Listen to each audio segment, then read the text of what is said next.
Site Selection Committee in Washington, D.C. has selected Atlanta, Georgia, to host the next Democratic National Convention and to send back to Washington the 41st President of the United States.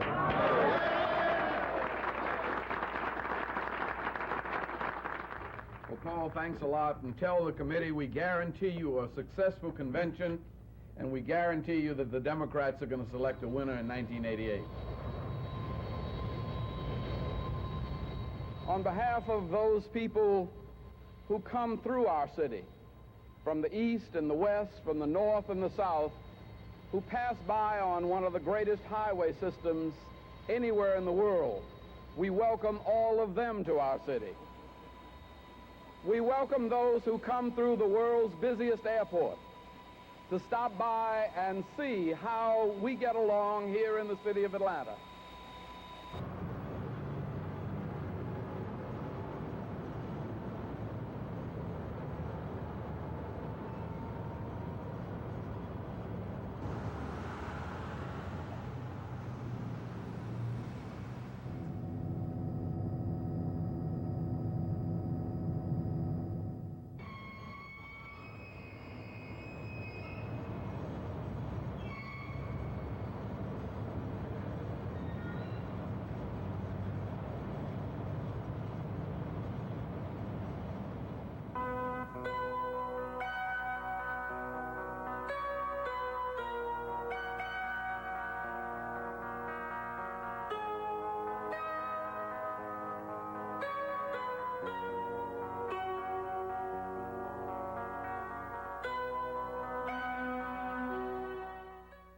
In behalf of all of the City Council and all of us who have had the opportunity to serve you over the last 2 to 6 years, it really is a pleasure to be able to bring most of city government together under one roof as a result of this exciting and well-designed facility.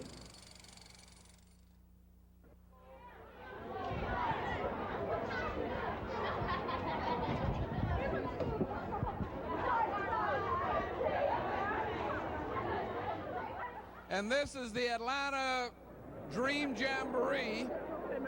That's a project of the Mayor's Task Force on Public Education.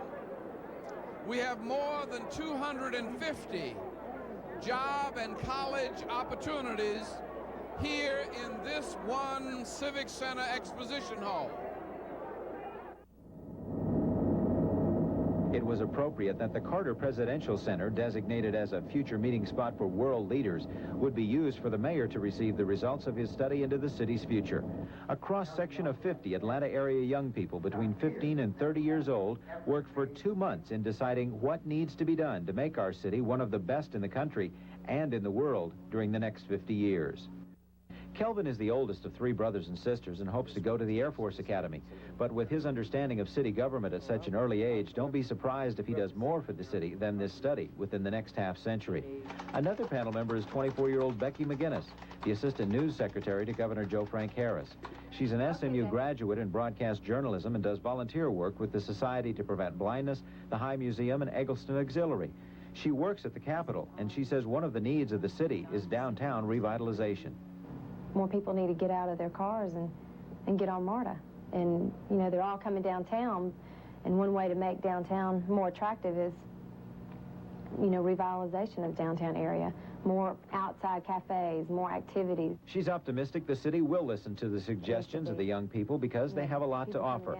She says they are our future. 25-year-old Jordan Diane is a jazz musician when he's not working as a law clerk for the Southern Prisoner Defense Committee. And he says his work takes him out onto the streets of Atlanta for investigations and interviews many times, so he has seen the way things work on the streets and how those in trouble with the system end up in prison.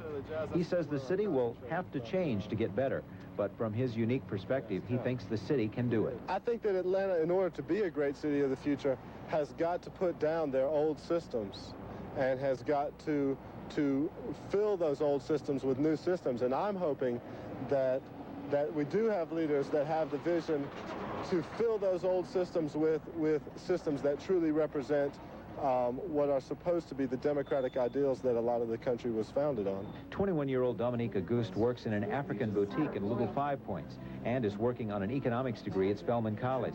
She says the group learned so much from each other and how to respect the viewpoints of others.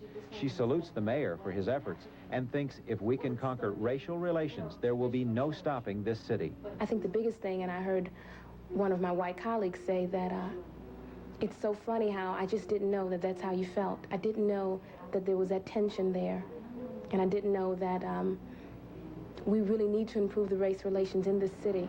Projects like Underground Atlanta and other building projects in the downtown area will very well be completed within our lifetimes. But what about the projects and the proposals made by this panel of 50 young people?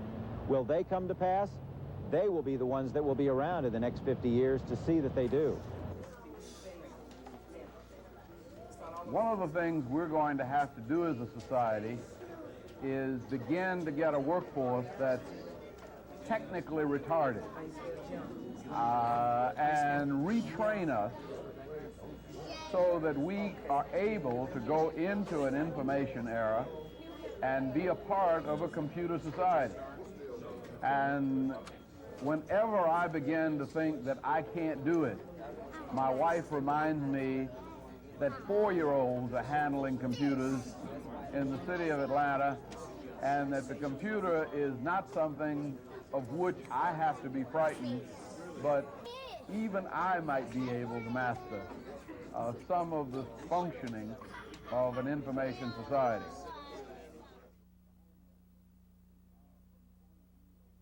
The homeless, from the point of view of the people that we see that are most depressed.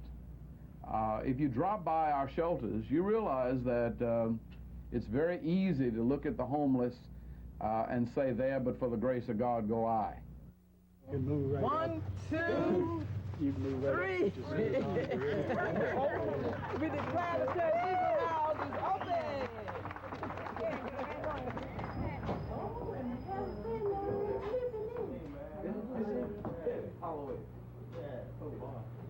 How you all right? All right. Just fine.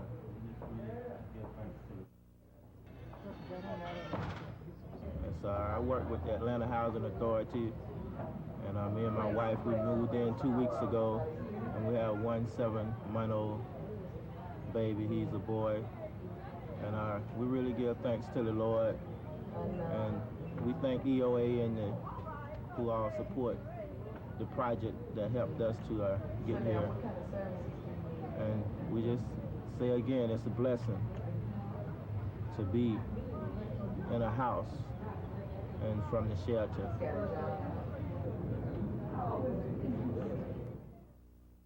And whereas in recognition of the city's 150 years of progress, a sesquicentennial celebration highlighting the long and glorious history of Atlanta and inspiring residents to contribute to the future success of the city of Atlanta, now therefore be it resolved that the Board of Commissioners of Fulton County does hereby join the sesquicentennial celebration and does proclaim Sunday, October 25th, 1987, Atlanta Sesquicentennial Day in Fulton County. Let's hear it.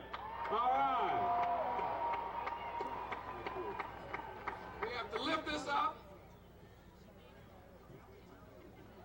and we're going to sing. We're going to push it down, and then we're going to sing Happy Birthday, Atlanta. Pick it up. 5, everybody, 5, 4, 3, 2, 1. Happy birthday to you. Happy birthday to you. Happy birthday, dear Atlanta. Happy birthday to you.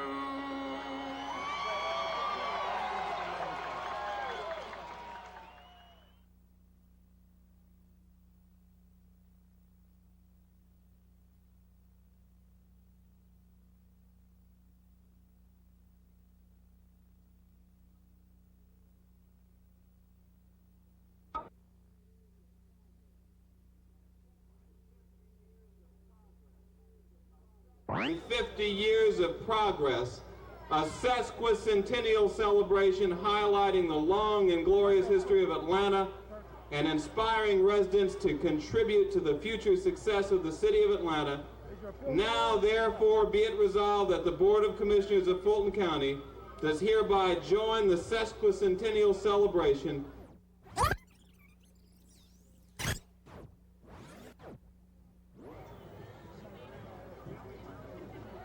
And we're going to sing, we're going to push it down, and then we're going to sing Happy Birthday Atlanta. Pick it up. 5, everybody, 5, 4, 3, 2, 1. Happy birthday to you. Happy birthday to you. Happy birthday, dear.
We're going to push it down, and then we're going to sing Happy Birthday Atlanta. Pick it up. 5, everybody, 5, 4, 3, 2, 1. Happy birthday to you. Happy birthday to you. Happy birthday, dear Atlanta. Happy birthday to you.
say, long, long ago, maybe some centuries ago in old Russia, in the villages, children didn't have toys made of plastics, of course.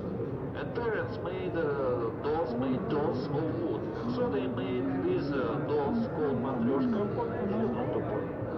And matryoshka consists of 15, sometimes 25, let's say, dolls put one into each other. Amber. Real, he says real amber.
And here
prizes which were received by the Soviet sportsmen during the friendly meetings with American sportsmen in the United States and in the Soviet Union. Because we have a very long history of meetings of our sportsmen in track and field, in boxing. On your left you can see this golden boxing glove which was given to the Soviet team by American team in Moscow. Also, we have special plaque which is signed by Dwight Eisenhower. It was presented also to the Soviet sportsman when he has been here in the United States of America.